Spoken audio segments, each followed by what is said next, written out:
So I'm trying to wrap my head around this situation with Jonathan Oddi, right? Jonathan Oddi situation and the linking of Jonathan Oddi with Diddy has been like a long time conspiracy. Although we had an actual video of Jonathan Oddi being interrogating where he mentioned Diddy and Cassie and having sex with people and whatever, that being the situation. When a shooter opened fire at Donald Trump's Miami hotel resort in 2018, he was immediately dismissed as a madman possessed by far-fetched conspiracy theories, and many of the gunman's rambling remain nonsensical. But one can now be re-examined with fresh scrutiny. Audie's ex believes his mental breakdown and the 2018 shooting directly correlated to his relationship with Diddy. This is what Audie said in this viral interrogation video. I had sex with Cassie Ventura and Sean Combs. Basically, he would masturbate and tell me what to do to Cassie. I was like an S slave for them. That's what I was. Depleted, Jonathan Oddi told police after being arrested following a shootout at a Florida hotel. Now, here's the deal. Man, oh man, are they trying to keep Jonathan Oddi out of Zoom calls, out of, going to court? I don't know what it is, but like, has anybody even seen Jonathan Oddi? It was said that he had died, but then that turned out to be a fake rumor. That didn't happen. There's a lot of different things that people were saying. But has anybody actually seen Jonathan Oddi? I mean, he's behind bars. Are we sure about that? I don't know, man. It just seems so weird to me that court hearings that have happened, people have said different things and speculated different things. At the time, his comments were dismissed as the delusions of a mentally ill manic. But Daily Mail can confirm that Oddi did know Diddy and was guarding a secret so scandalous that the rapper asked him to sign an NDA agreement to protect it. Oh man, oh man. Oddi claimed he had sex. He was an S-slave for Diddy and was forced by the rapper into acts with his ex, Cassie Ventura. The agreement is dated 2014, 4 years before the shooting, and 10 years before Diddy's life came crashing down with a federal indictment for S trafficking. Oddi told police he had signed the document in exchange for $5 million. He's scared I will expose him, he said of the rapper. Oddi was working as a stripper and part-time porn star when he is believed to have met Diddy. Listen, I believe Oddi.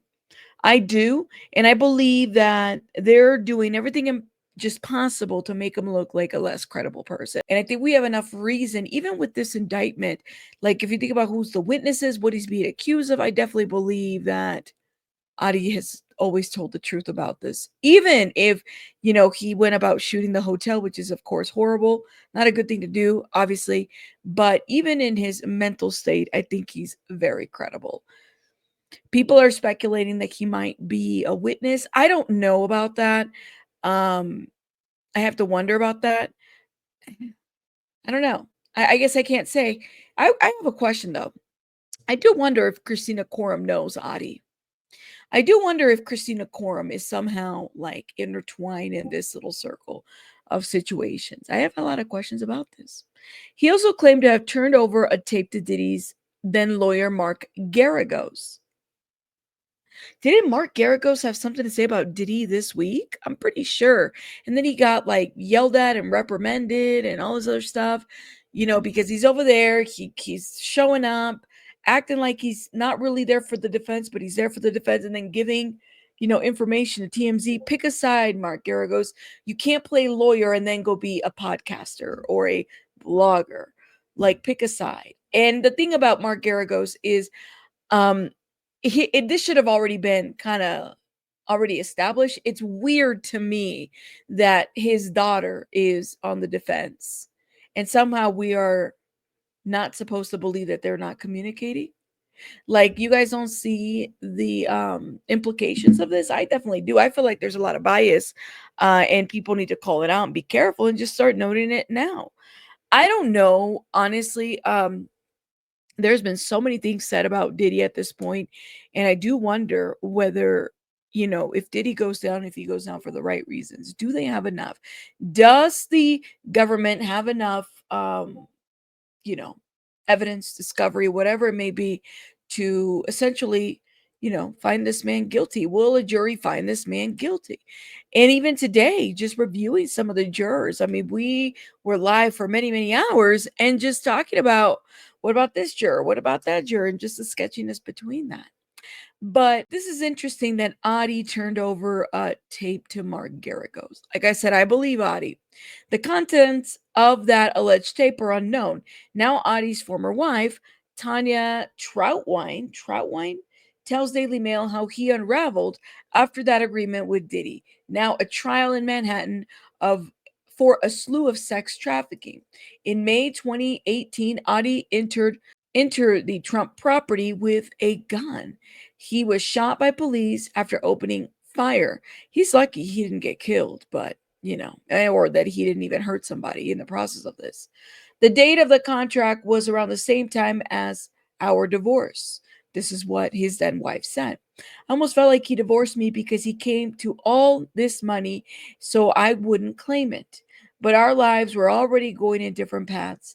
I started feeling like a third wheel in someone else's life rather than a wife. Oh my God. Like his wife probably was struggling with them. I mean, well, first of all, you know, his connection to Diddy. And the thing is so interesting is like, there's a saying out there that says that if you get money out of like negative, horrible means like blood money or, somebody was killed over this money or transaction, it's never good. It never ends very well for anybody. And I think that you could see that from Adi. I mean, he did all that and where's he at? He's behind bars for God knows how many years. And what happened to this 5 million? And the thing about that kind of money, it never lasts. Mm-mm. It never lasts. Adi remains in custody in Florida. He is seen being taken away from the scene of a 2018 shooting. That's what the article says. The pair had an almost happy marriage, she said, between 2008 and 2014. Wow. But as Adi became more involved in the party and porn scene, his wife says they drifted apart. What began as a job stripping at a bachelorette party turned into more a hardcore career in the adult film industry. His ex-wife believes he met Diddy through work. Although she has never met the bad boy mogul, Troutwine, the ex-wife said it wasn't uncommon for A-list celebrities to pick up women and men at ultra exclusive Star Island parties in Miami Beach. Ooh, that's Star Island, I swear. Soon, the time he would spend with the ex wife became less and less as Adi sunk deeper into the party life. It was also around this time that he allegedly started partying with Combs and Ventura. Diddy just has those radiating personalities that I can tell that he really enjoyed the attention. He likes to be the king. This is what the ex-wife said. But like she's making this comment, but she never met him. Huh. It's almost like she knew of him, even though the article says that she never met him. So how does she know this? Like, did he tell her all these things or what? After she found out Adi was having an affair with one of his co-stars, the ex-wife says she decided it was time to get out of that marriage. Oh my goodness. And she showed us a copy of this confidential NDA agreement. Now, here's the deal. Here's my question, y'all. Does Garagos know about this? Because according to Adi, or at least this is third-party information, according to the ex-wife, the tape was given to Garagos. So did Garagos know about this NDA? That's the question that I have. Daily Mail can confirm that the NDA that both Adi and Sean Combs signed in July of 2014, 4 years before the shooting at Trump and 10 years before Diddy was criminally charged. So Daily Mail has confirmed the NDA. By August 2014, they had filed for divorce, but still remained amicable with each other. Wow. He kept on insisting that we sign the divorce paperwork, which I thought was very odd, how he wanted to get things going so quickly. Well, because he thought he would just walk into this money and he didn't want to share it with you. See, that's the thing is his money shit makes it very greedy. Yes. It was only later that I found out he had signed this agreement with Combs. In the divorce documents, Adi claimed he was making $2,000 a month as a fitness trainer. He claimed to have a net worth of negative 1,800. Wow. But less than a month after the filing, Oddi went on a property buying spree and bought up 5 properties over a 2-month period for $765,000, according to the court records. The records indicate none of the properties were purchased with a mortgage, which suggests he paid all cash, according to the report by local NBC News. So does he still own these properties? What happened to these properties? From September 5th to 2014 and ending on October 30th, 2014, Oddi bought 5 properties that were otherwise headed for foreclosure. The spending spree coincides with what he claims he received in his NDA windfall from Diddy. All of that abruptly came to an end after Oddi stormed into President Trump's golf club and exchanged gunfire with police in May of 2018. So here's the deal though. What ignited that? That is the question. Like what ignited? What made him go do that? What made him go like off? Was he under the influence? I would think he'd have to be under the influence, or did something else happen? Kind of makes you wonder. Investigators said Oddi carried an American flag in the lobby of the Miami golf resort and shouted about the president being before allegedly shooting at officers who shot him in the leg and arrested him. The Miami-Dade State Attorney's Office filed charges of attempted murder of law enforcement officers, armed burglary, and armed grand theft auto. He is still awaiting trial and remains in the Florida jail. He's been there for a long, long time, guys.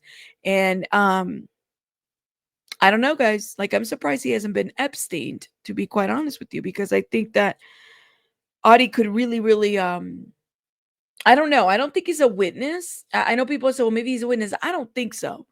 And if he is, wow, that would be interesting. But I don't think he is. I'm going to say that. I just don't think he is. Daily Mail has reached out to Oddi's attorney. The ex-wife pointed the timing of her former husband's mental breakdown was just months before Ventura's finally ended her decade on and off again relationship with Combs.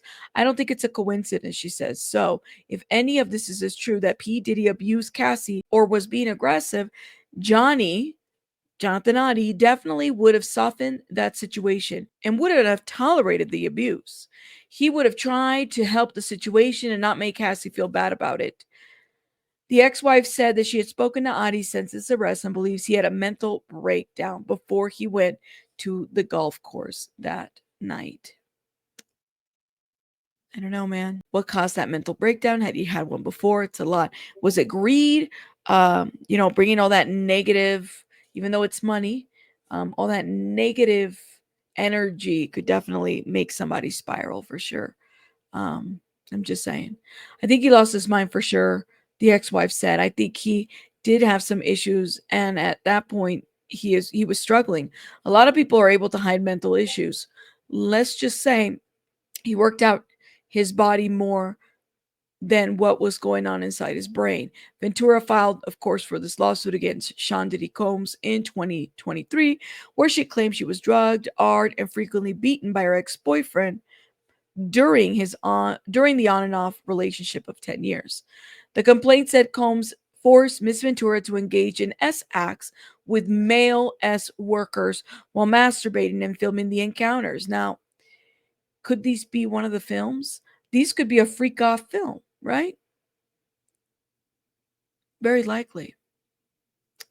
And it's very likely that a lot of these like workers, workers that were there probably signed NDAs and got paid for that. Damn, this is crazy. Freak-offs occurred regularly, sometimes lasted multiple days, and often involved multiple commercial workers.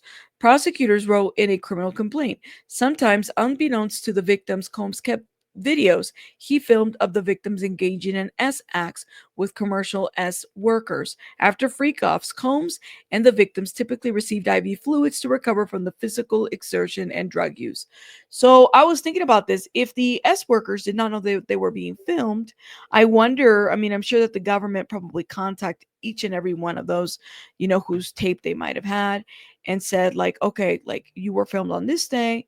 Did you know this? Did you consent to be filmed? If you didn't, like what are they going to do with the people that did not consent to be filmed?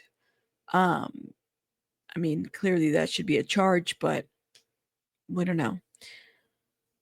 And it further goes. Combs, who appeared in a Manhattan court this week for jury selection in his criminal case, has pled not guilty. He has vehemently denied all the allegations. His defense team has said that the sexual encounters described by prosecutors were consensual threesomes. Let me know what you guys think about this whole situation as it pertains to Jonathan Oddi. And as you guys can see, we have a copy of this NDA, okay, that was signed. Jonathan Oddi's signature is there, and so is Sean Combs.